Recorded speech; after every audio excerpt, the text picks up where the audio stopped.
Assalamualaikum warahmatullahi wabarakatuh. Terima kasih saya ucapkan kepada para penonton YouTube channel ini yang sudi hadir untuk menonton, dan juga saya ucapkan terima kasih kepada Puan Sharifah Azni selaku guru mata pelajaran keusahawanan kami. Sebelum saya mulakan pembentangan ini, jangan lupa like and subscribe ya. Saya Muhammad Syahir bersama sahabat-sahabat saya iaitu Muhammad Al-Haris dan juga saya Amirul Syafiq akan membentangkan plan perniagaan kami, atau dalam bahasa Inggerisnya adalah business planning pada hari ini. Sebelum kita masuk dengan lebih dalam lagi, izinkan saya menceritakan serba sedikit tentang perniagaan kami ini. Plan perniagaan yang kami rancang sebelum ini adalah hasil cadangan rakan-rakan niaga iaitu Haris, Said dan Izul. Kami bercadang untuk membuka sebuah gerai atau kedai di kawasan Politeknik Port Dickson, iaitu perniagaan yang kami rancang ini merupakan produk yang disukai ramai, tidak kira peringkat usia maupun pangkat. Kami merancang untuk mempromosikan produk kami ini berasaskan cheese, iaitu kami bersepakat dengan memilih roti cheese sebagai produk kami. Yang jualannya kami tertumpu kepada mereka yang berada di sekitar Politeknik Port Dickson. Antara perkara yang pelanggan kami perlu tahu semasa membeli produk kami adalah, yang pertama, pelanggan boleh memilih sos dan sausage kegemaran mereka sendiri. Yang kedua adalah harga roti cheese yang kami tawarkan ini berpatutan. Yang seterusnya adalah pembelian roti cheese leleh kami melalui perniagaan secara bersemuka dan juga online. Dan slogan kami adalah meleleh hingga menjilat jari. Saya akan menceritakan sedikit tentang pengenalan produk kami. Nama perniagaan yang kami pilih ini adalah roti cheese leleh. Tujuan kami memilih perniagaan ini adalah untuk menghasilkan produk yang berkualiti yang dapat membuatkan pelanggan kami berpuas hati. Antara faktor dalam kami memilih perniagaan ini adalah, yang pertama, produk ini sesuai untuk semua peringkat umur.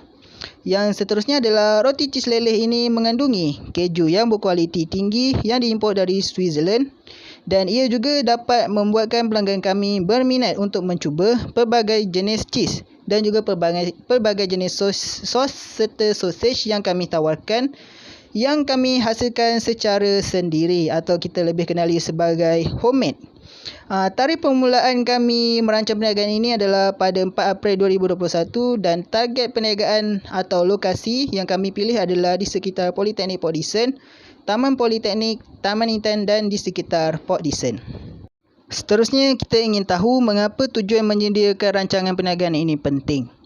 Tujuan rancangan perniagaan ini adalah untuk mengenal pasti, menjelaskan dan menganalisis peluang perniagaan atau perniagaan yang sedang berjalan, memeriksa kemungkinan teknikal, ekonomi dan juga kewangan.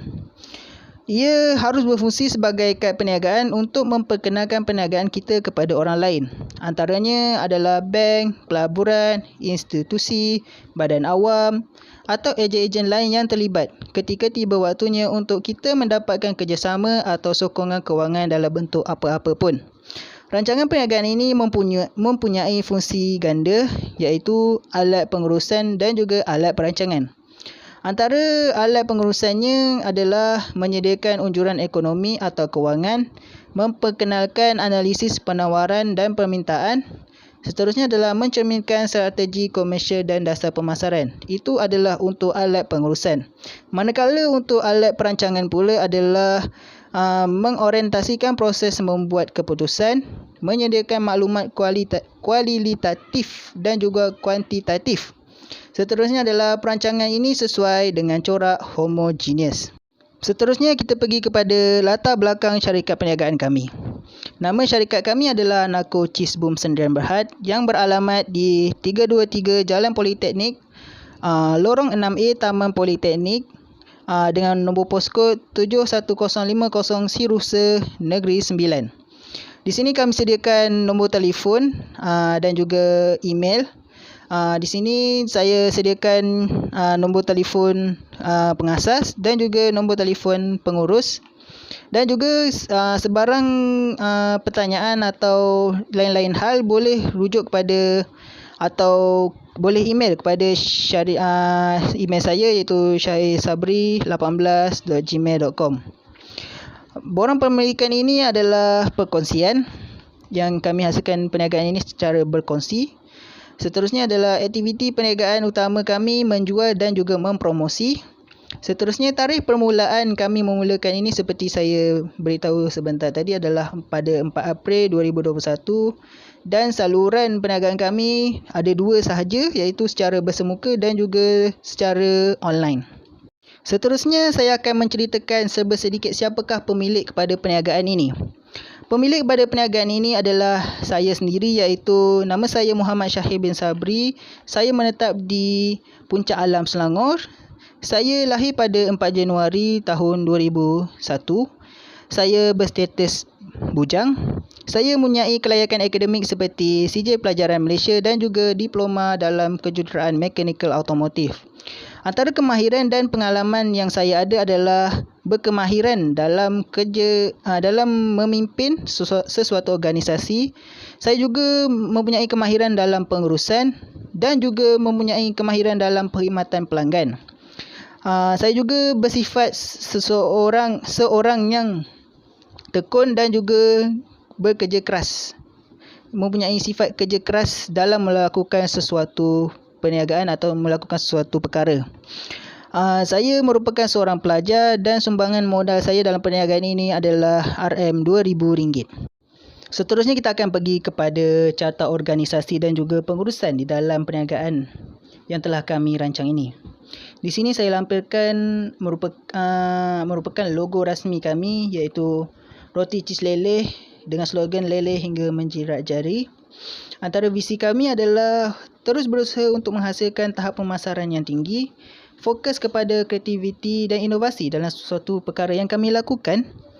Seterusnya untuk membina kejayaan dan standard yang tinggi dalam industri makanan ringan dan penghasilan produk makanan ringan itu sendiri.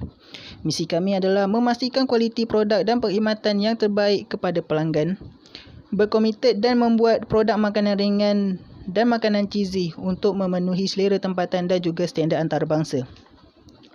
Objektif kami adalah menjadi pengeluar makanan cheesy suatu hari nanti dan juga memberi perkhidmatan produk yang terbaik serta berkualiti tinggi kepada pelanggan demi kepentingan bersama.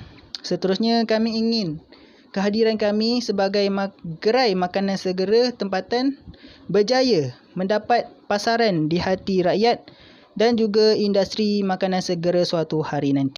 Seterusnya kita akan pergi kepada carta organisasi perniagaan ini. Di sini saya lampirkan carta organisasi Nako Cheese Sdn Bhd di mana saya merupakan pengurus dan juga pemilik kepada perniagaan ini. Saya dibantu oleh 3 orang sahabat saya iaitu Izul, Haris dan Said. Saya juga telah menetapkan dan juga melantik mereka sebagai pembantu saya mengikut kemahiran yang mereka ada. Seperti Izul, saya letakkan beliau sebagai seorang yang akan mengambil stok dan juga menguruskan stok. Haris pula sebagai seorang yang akan mengambil order dan juga memasak. Manakala Said pula saya letakkan di bahagian customer service dan juga penghantaran makanan. Seterusnya saya akan serahkan slide ini kepada sahabat saya Al-Haris. Assalamualaikum dan selamat sejahtera. Nama saya Muhammad Al-Haris bin Rabidin dengan nombor matriks F1092. Saya akan menyambung pembentangan kami. Saya akan mulakan dengan manpower planning. Manpower planning kami merangkumi 8 perkara iaitu the right number of people, the best quality cheese, the right kind of people, at the right place at the right time, doing the right things for which they are suited for the achievement of goals of the organisation, recruitment and development workload and analysis. Seterusnya untuk jadual kerja dan tanggungjawab. Yang pertama, Syahir sebagai pengasas, tugas beliau adalah membuat saluran pemasaran dan mempromosi serta membuat belanjawan dalam perniagaan. Seterusnya, saya ditugaskan sebagai chef. Tanggungjawab saya adalah untuk menerima order daripada customer dan juga memasak. Dan yang ketiga adalah Syed, beliau ditugaskan sebagai runner. Tanggungjawab beliau adalah untuk menghantar makanan. Dan yang terakhir adalah Izul. Tugas beliau adalah sebagai pengurus. Tanggungjawab beliau adalah untuk menghubungi pembekal agar tidak kehabisan stok. Plan imbuhan. Untuk pengasas, gaji bulanan beliau adalah RM150, manakala sebagai chef pula adalah RM110, pengurus RM130 dan runner juga adalah RM110. Disebabkan kami tidak mencarumi EPF atau SOSO, jadi jumlahnya adalah sama seperti gaji bulanan. Untuk senarai peralatan kedai dan rumah, kami mempunyai motosikal, komputer, telefon pintar, internet, alatan kedai dan juga alatan memasak. Untuk administration budget, pada bulan April, gaji adalah RM300 dan bulan seterusnya adalah RM425. Untuk minyak pula pada bulan April adalah RM100, manakala pada bulan seterusnya adalah RM140. Oleh itu, total selling ataupun net income adalah pada bulan April iaitu RM400 dan pada bulan Mei RM565. Untuk deskripsi produk kami, roti cheese leleh diperbuat daripada roti, keju, sos keju dan sausage. Roti cheese leleh mempunyai pelbagai jenis sausage. Contohnya seperti daging lembu, daging kambing dan juga ayam. Seterusnya, produk kami mempunyai pelbagai jenis sos yang sedap. Contohnya adalah keju pedas, sos keju pedas dan juga sos BBQ keju. Untuk sasaran pasaran kami pula, kami ingin memberikan kepuasan kepada pelanggan yang berada di dalam dan juga di luar institusi. Oleh itu, mereka tidak akan bosan apabila ingin membeli roti cheese leleh kami.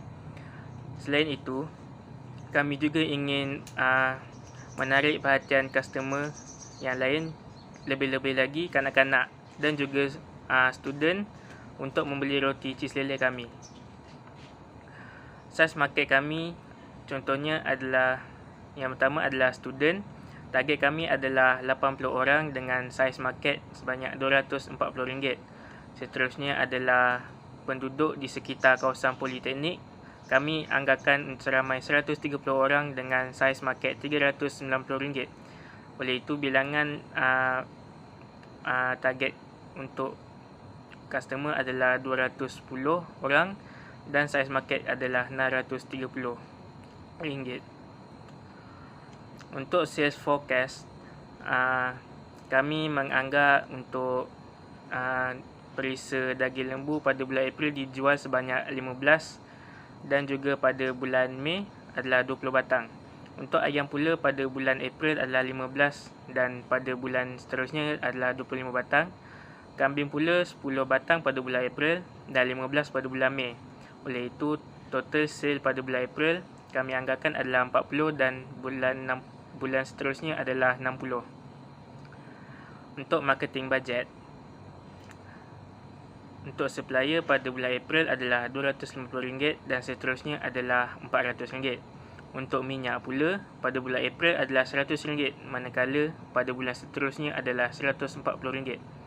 Untuk internet pula, kami meletakkan RM150, pada bulan Mei pula adalah RM150 juga. Jadi oleh itu keseluruhan bajet kami pada bulan April adalah RM500 dan pada bulan seterusnya adalah RM690. Untuk strategi pemasaran, kami ingin menjual roti cheese leleh pada harga yang berpatutan. Kualiti produk kami pula adalah sangat mampu milik. Tujuan kami adalah untuk menjual roti cheese leleh ini kepada seluruh golongan usia. Hal ini kerana roti cheese leleh senang untuk dimakan di mana saja.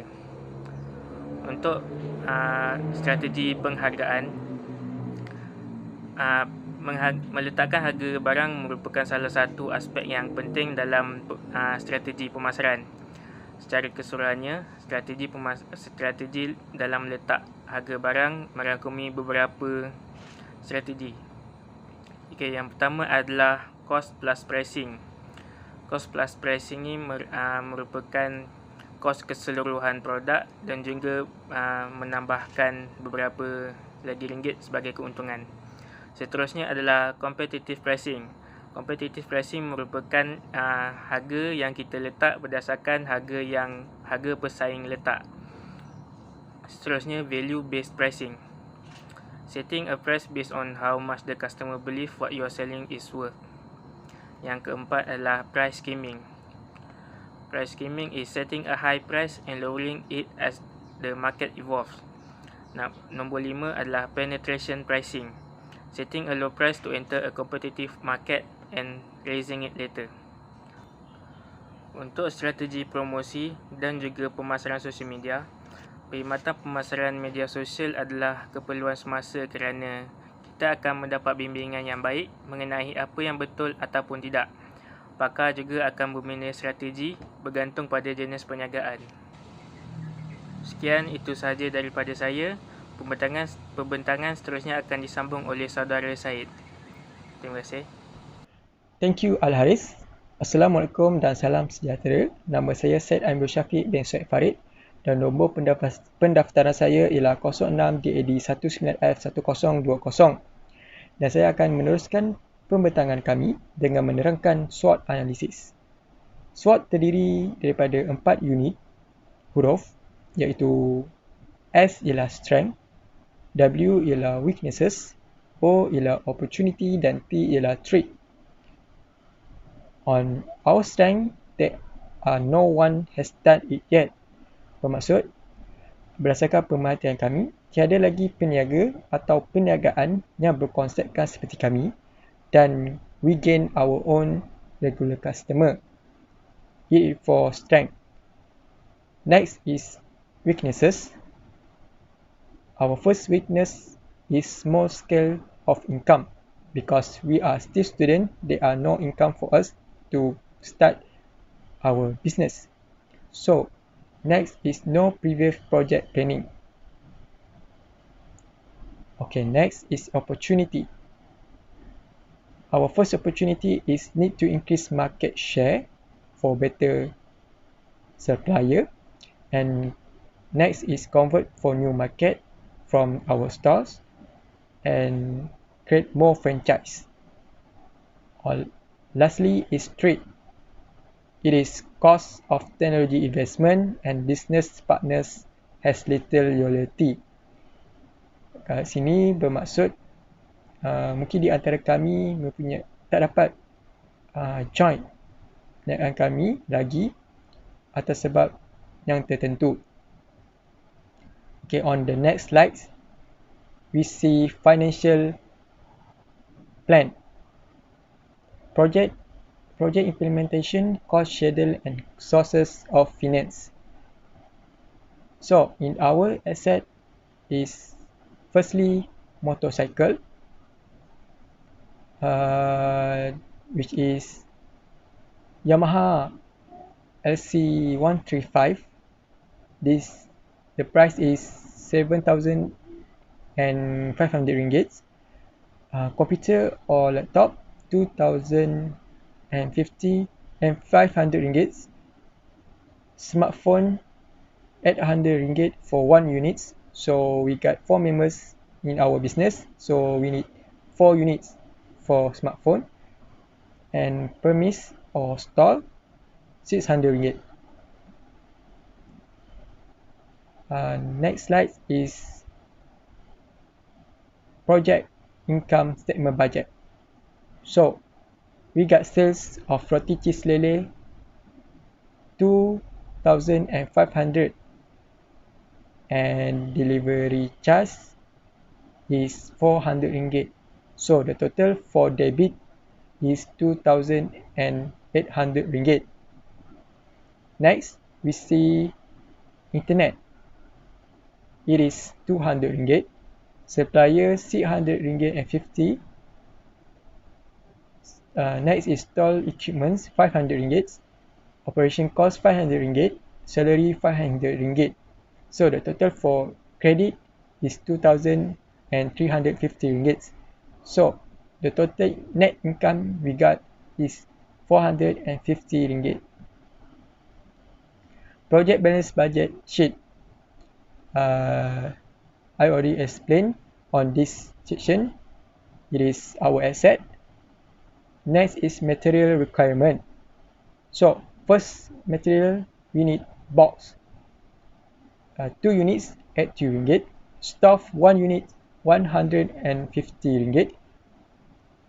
Gas 2 units RM55 for each.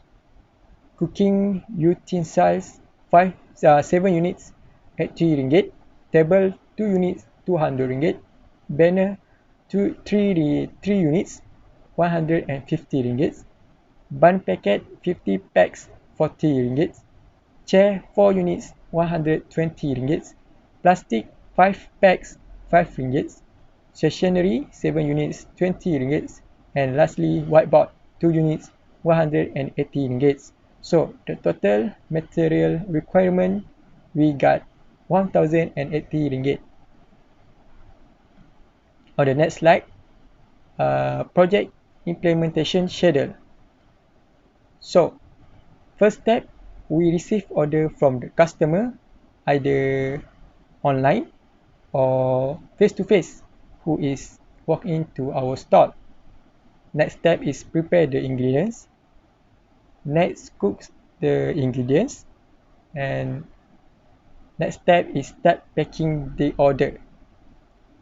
After pack the order, we deliver the order to the customer or give the order to the customer at our store. And lastly is receive payment from the customer, either through online banking or cash. Next is stall plan, our stall plan. We got deliver motorcycle park, and we got waiting area for our customer who is walk into our stall. Next, order station, packaging station, cooking station or kitchen, and lastly, ingredient plates. So, last but not least, the conclusion. A business plan is a fundamental component to the successful start, development, and maintenance of an organization. Several authors have proposed the important components to a business plan that have been outlined above. Additionally, the business plan helps organize the company around common ideas. There are a lot of basic steps to starting your own business. So, a great deal depends on what business you want to start, either on a large level or small level. It is important that you ask yourself some very important questions, because starting a business where you are the sole focus, you need to establish a business plan, set goals, and all above. Know who you are, what are your strengths, and what are your weaknesses. So, that's all from us. Thank you for watching this video, and see you on next video. Thank you. Assalamualaikum. Bye-bye.